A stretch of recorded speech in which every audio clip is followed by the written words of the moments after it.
Tayo sa ating manukan.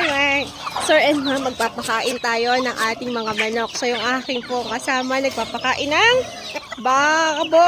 Ayan, natahapo na. Ayan oh. Yan. Kurkya.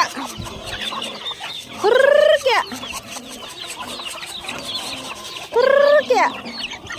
Yan, tuwan-tuwa talaga ako pag nandito ako sa bahay dahil nakakapagpakain tayo ng ating mga alaga.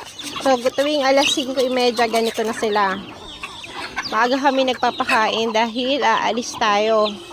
May pasok yung bata at tayo ay babalik din sa duty. Mag-duty tayo. Ayan, mayroon akong makulit na tuta. So, ayan. So, babalik na tayo sa taas at tayo ay aalis na. Tanghali na. It's mga 5:30, 5:45 na mga sir and ma'am.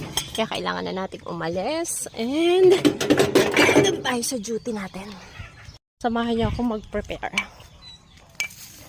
Guys, may papakilala ko sa inyo ang ating smart lock. Ito ang gamit namin dito sa amin sa bahay, sa bukid.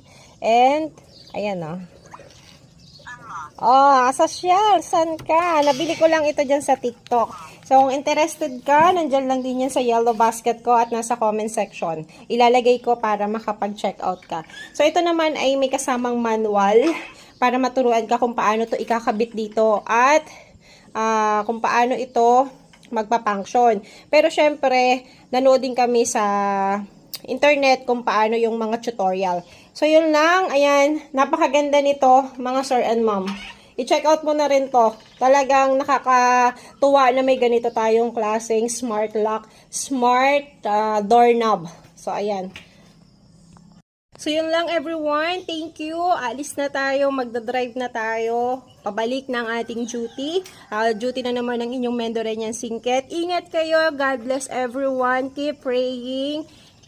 Bye-bye.